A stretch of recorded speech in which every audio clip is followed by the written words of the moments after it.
The midday heat pressed down relentlessly on the bustling shopping plaza parking lot as Officer Diane Mercer, aged 48, steered her silver van into a vacant disabled veteran spot, the official placard hanging clearly from her rearview mirror. After dedicating 11 years to military service and surviving a devastating roadside bomb blast in Iraq that had cost her left leg back in 2007, this simple parking space remained one of the few outward signs that her sacrifices hadn't been forgotten. Her honorable discharge came in 2009, following a string of surgeries and grueling rehabilitation. She inhaled deeply before opening her door. Trips like this still triggered her anxiety. The stares, the whispered judgments, even the occasional challenge from strangers, it all took a toll. But she needed to buy groceries, and her physical therapist had reminded her to keep reclaiming her independence despite the phantom pain that never truly went away. As Diane swung her legs out from behind the wheel, she instantly felt eyes on her. A cluster of 5 men in leather vests, covered in military-inspired patches, lingered near their motorcycles just a few spots over. Their laughter reached her first, then their voices followed. "Hey, honey, that spot's for real vets," shouted the tallest of them, a broad-shouldered man with a salt and pepper beard and a worn-out camo bandana. Diane froze. The words were familiar. She'd heard variations over the years, but they always cut deep. "Probably just married one and took the placard," another chimed in, loud enough for anyone passing by to hear. "My cousin's in the service says women never see the front lines anyway." A few pedestrians slowed as they passed, some appearing uneasy, others curious, and a few actually chuckling at the biker's remarks. No one stepped in. Diane reached across to retrieve her cane, easing herself carefully out of the driver's seat. The prosthetic that replaced her left leg, a sleek carbon fiber design visible beneath her shorts, had taken months to adjust to. Her walk remained slightly uneven despite years of therapy, but she stood tall and unwavering, just as she'd been trained to do in the Corps. Her prosthetic had been upgraded 3 times since the injury, each model more advanced, but none could truly replace what had been taken. She didn't respond as she slipped on her gloves, specially padded to ease the wear on her hands when using the cane. Her silence seemed to egg the men on. "Probably ordered that leg online," one of them mocked, his voice projecting easily across the lot. "Amazon's got everything these days." The laughter grew, as did the staring and the silence from those nearby. Diane lifted her chin, her spine straightening like it had countless times during her service. She shut the van door, slung her bag over her shoulder, and started toward the store entrance. Her stride was firm, but unmistakably affected by the prosthetic. "I didn't survive that war to explain myself in every parking lot," she muttered under her breath, her voice too low for anyone else to catch. Each step away from their jeers felt like a quiet surrender, but confrontation never helped. She'd learned that the hard way. "Walk away," her therapist had urged more than once. "Not every fight's worth taking."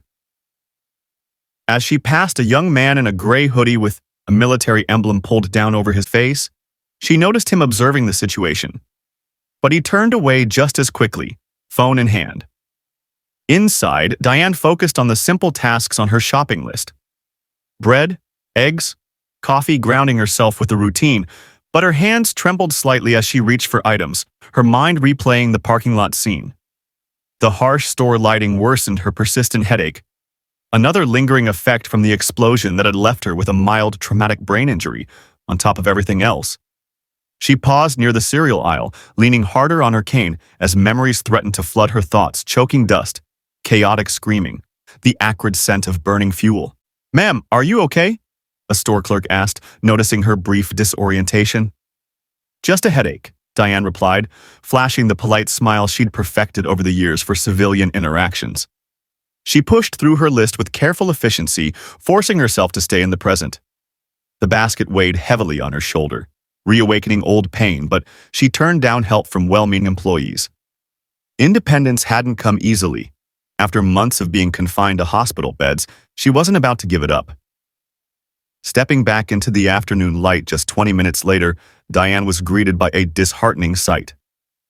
The bikers hadn't left, in fact. They had repositioned themselves closer to her vehicle, now leaning casually against a nearby car.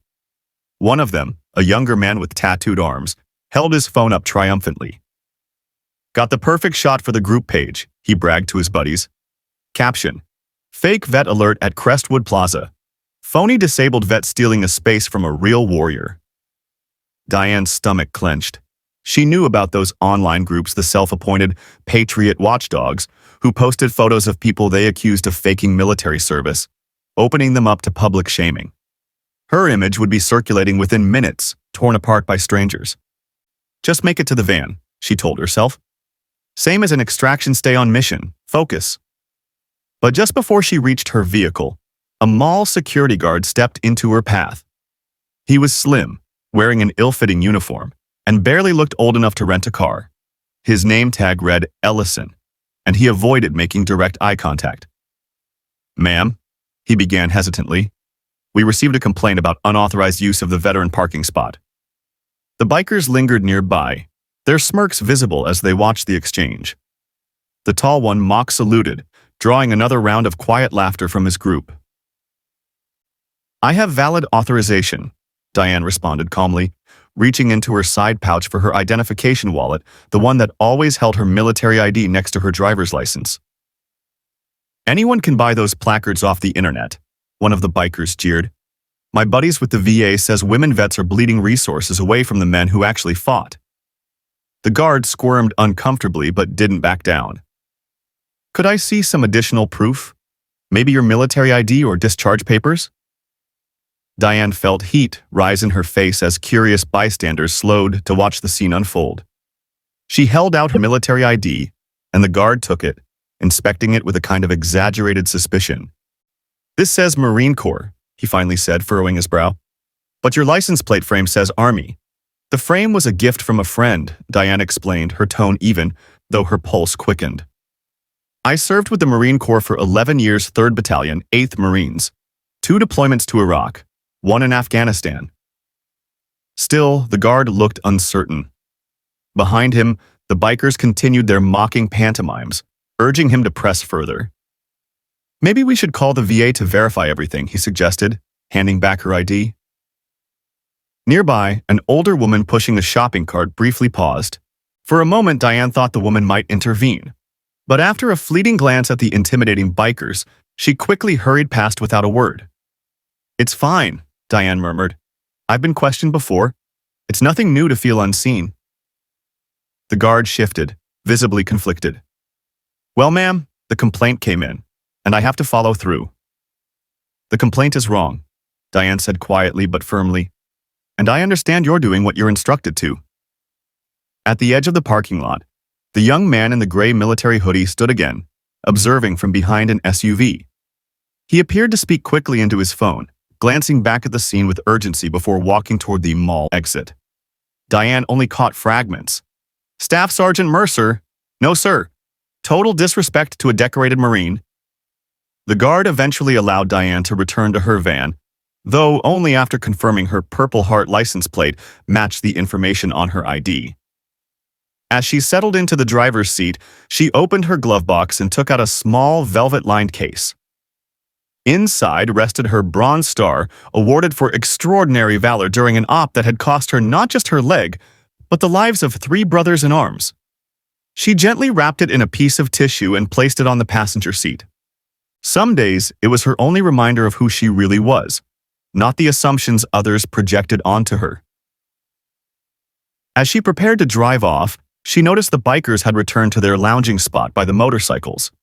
They were laughing again, pointing at her van, seemingly entertained by the spectacle they had created. The security guard had already moved on, indifferent to the harassment she'd just endured. The incident had ended, at least for everyone else. For Diane, it lingered. No one had intervened. Not the other shoppers, not fellow veterans who may have been in the crowd, and certainly not the staff whose job was to provide safety.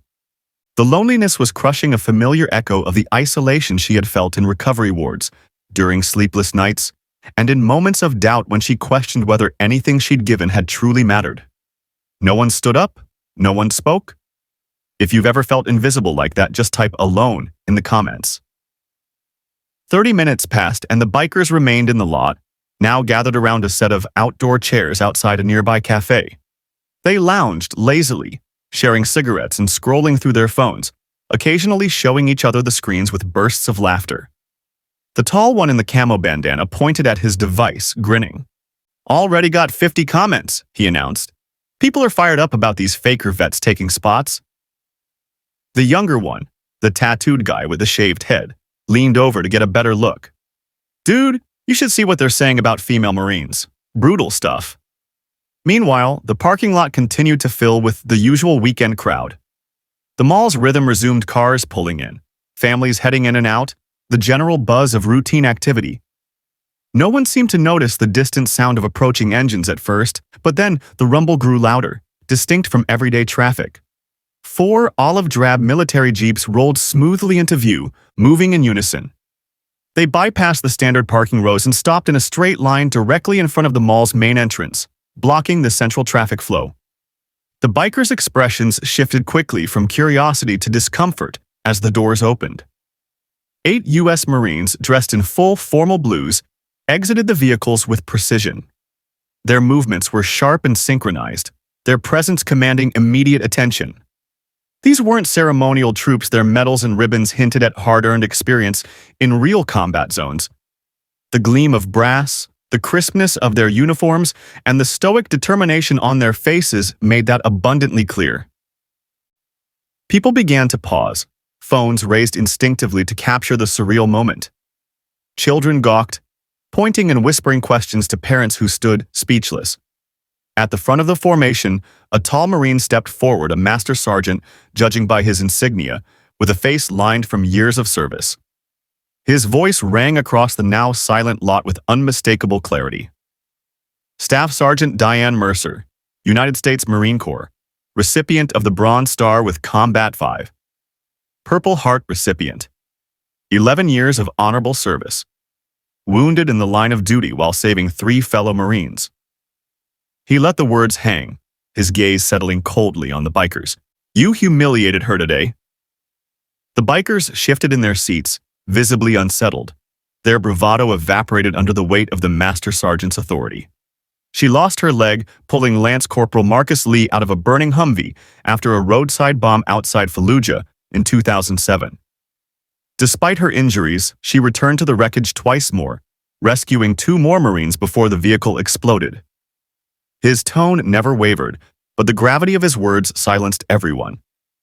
Another Marine, this one younger and wearing captain's bars, stood perfectly still. She was the senior non-commissioned officer during an ambush that disabled her convoy. While injured, she coordinated defensive positions, maintained comms with the QRF, and ensured all casualties were stabilized. Only then did she accept medical aid. From the rearmost jeep, another figure emerged, the young man in the gray hoodie. He removed the hood, revealing a close-cropped military haircut and an unreadable expression. He stepped up beside the Master Sergeant. "I served under Staff Sergeant Mercer," he stated, his voice firm and loud enough for all to hear. "When I saw how she was treated today, I made a call. These Marines drove 2 hours to stand with her." Mall security, including the young guard from earlier, appeared at the entrance, frozen mid-step when they saw the line of Marines. One Marine. The captain walked up to the guard with measured steps. "Sir," he began, "we understand you questioned Staff Sergeant Mercer's credentials today." The guard's face went pale. "There was a report," he stammered. The captain's gaze never faltered. "She holds the Navy and Marine Corps Commendation Medal with Valor. 3 Purple Hearts. Completed advanced water survival training, the only woman in her class. Her credentials are not in question." The confrontation had drawn a crowd. Shoppers formed a wide arc, silent and transfixed. Store employees peeked from doorways. An elderly man wearing a Korean War veteran cap stood at attention near the edge, offering a silent salute of his own. The bikers stood motionless, all confidence drained under the weight of what they were witnessing, 8 highly decorated Marines holding formation in defense of one of their own. Then, from behind the line of jeeps, Diane Mercer herself appeared. The call from her former subordinate had reached her, and though she had not planned to return so soon, she came. She walked slowly, cane clicking against the asphalt, every step deliberate. Her outfit was simple jeans and a blue blouse, but Her bearing was unmistakably military. Her face bore the marks of years lived in pain, laughter, and discipline, but her eyes held focus and pride. As she approached, all 8 Marines turned toward her and delivered a crisp, unified salute. The crowd went completely still. Even the ambient hum of the parking lot seemed to pause in reverence. Diane returned the salute with the kind of precision that only comes from years of service, straight-backed and unwavering. The master sergeant turned back to the bikers. "On your feet." There was hesitation, then the 5 men stood awkwardly. "Apologize to Staff Sergeant Mercer," he ordered. The tall biker stepped forward, his eyes lowered. "Ma'am, I'm sorry for the way I acted. I was wrong." One after another, the others echoed apologies, quiet and ashamed. Diane studied them for a moment, expression unreadable.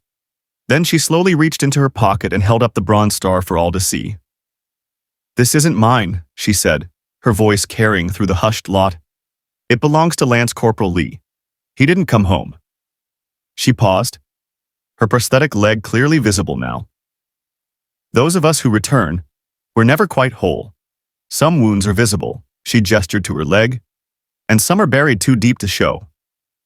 Her eyes locked on the men. "I don't need your apology, but the next time you see a veteran's placard or plate, remember this moment.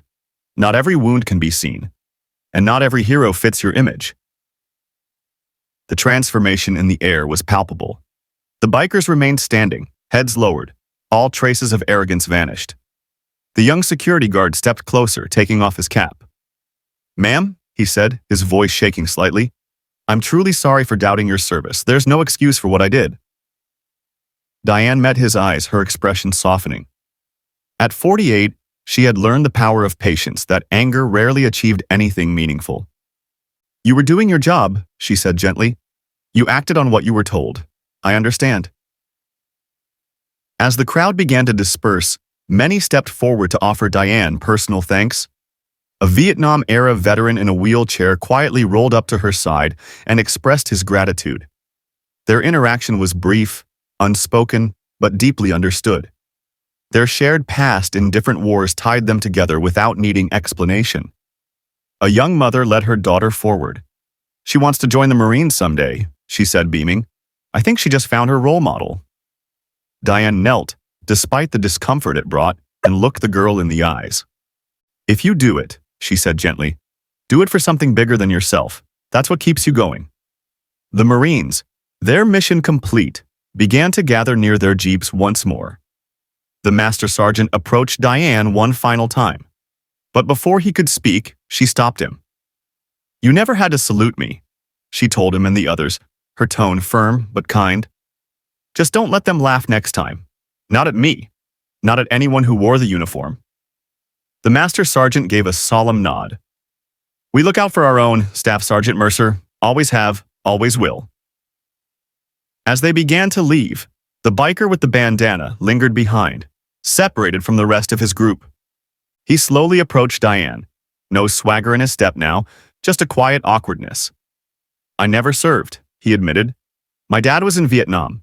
He came back different. I guess I never really understood what he went through. I've been carrying that anger for years." Diane nodded slowly. "A lot of us come back different," she replied. "And a lot of folks never really understand. That's all right?" The man held up his phone. "I deleted the post," he said. "Posted an apology instead, for whatever that's worth." Diane didn't answer right away, but eventually, she gave a small nod. "It's worth something." Later that day, as Diane was about to leave, the young security guard returned this time with the mall's general manager at his side. "We'd like to do something," the manager said, "if it's okay with you." Diane didn't reply, just gave a tired but curious smile. The next morning, when she pulled into the VA hospital for her regular physical therapy session, her therapist met her with a surprised look. "You've gone viral," he said, holding up his phone. The video of the Marines in dress blues saluting her in the mall parking lot had already been shared thousands of times. Comments poured in. "This is how we treat our veterans. I'm crying watching this. My sister was in Afghanistan, same treatment, same disrespect. Thank you for showing us what real honor looks like." 3 days later, when Diane returned to the mall for her routine grocery run, she found something unexpected. The disabled veteran parking spot where the confrontation had taken place now bore a new sign. It read, "Reserved for Staff Sergeant Diane Mercer, USMC, rededicated with gratitude for your service." She parked slowly, unsure of what to feel. Just as she stepped out, a small boy approached her, shyly holding up a hand-drawn picture of a Marine. "My dad was a soldier," he said. "He says you're the bravest person he's ever heard of." Diane crouched again. Even though her prosthetic made it difficult, she accepted the drawing with care. "Thank you," she said softly. "But there are lots of brave people who served. Some never get the thanks they deserve." The boy's father walked over, extending a hand. "I've been trying to teach my son what courage looks like," he said. "Now I can just tell him about you." Diane nodded, still clutching the drawing. In the weeks that followed, Diane received letter after letter from veterans across the nation who had seen the video. Many shared similar experiences, being questioned, doubted, or mocked simply because they didn't match someone's vision of what a veteran should be. Some had visible scars, others carried invisible wounds, but all of them knew what it was like to feel erased by ignorance. A local elementary school reached out, inviting Diane to speak at their Veterans Day assembly, something she had always declined in the past. This time, she said yes. Standing before a packed auditorium of over 200 students, teachers, and parents, Diane chose not to recount the intense details of losing her leg or being caught in explosions. Instead, she shared the quiet battles, the struggles of relearning how to walk, enduring pain each day, and finding her sense of self again when her military career was suddenly over. "The hardest part about being a veteran," she explained to the crowd, "isn't what happens during service. It's coming home to a world that doesn't always recognize or understand the sacrifice." The incident at the mall had triggered something powerful in the community. The local VA launched an awareness campaign focused on the unseen wounds of war. Mall security staff received new training on how to engage with veterans respectfully and without assumption. Rick, the biker in the bandana, contacted Diane through the VA and asked to meet. He had started volunteering with a local veteran support group. His motivation came not just from guilt, but from a renewed desire to understand what his father had gone through and to make amends for the cruelty he'd once dished out so freely. 6 months after the confrontation, Diane carefully folded her Bronze Star back into its display case. For years, she had carried it as a silent reassurance, a symbol of her worth, when the world treated her like she was invisible. But now, for the first time since she'd returned home, she didn't feel unseen. Not a victim, not a hero. Simply a veteran, one who had served with dignity and honor. True bravery, Diane realized, doesn't always roar. It lives in those who keep showing up, who fight every day to live with the things they've endured. In a society that often overlooks quiet sacrifice, sometimes it takes the actions of others, a fellow Marine, a young man with a phone call, 8 soldiers in dress blues to remind everyone what real respect looks like. Her story wasn't about revenge or dramatic vindication. It was a reflection of the thousands of silent battles fought daily by veterans who live among us, often unnoticed, frequently misunderstood. The Marines who had stood in that parking lot didn't just defend Diane. They sent a message to a community, a wake-up call to see the service behind the face, no matter what it looked like. And for Diane, that moment wasn't about being saluted. It was about being recognized not for what she'd lost, but for what she had given. And perhaps that's all most veterans truly hope for. Not special treatment, just a quiet, powerful acknowledgement that they mattered. Ever seen someone disrespected just because they didn't look like a hero? Share it. Subscribe to Real Speak Diaries, where silence meets honor. "Hey, sweetheart, this parking's for real soldiers." The biker had laughed as the woman stepped out of her van, her prosthetic leg clearly visible. People nearby had chuckled. She said nothing. But 30 minutes later, 8 Marines in dress blues stood motionless at the mall exits, commanding silence with nothing more than their presence. Still believe in respecting those who served? Hit 1 if you do.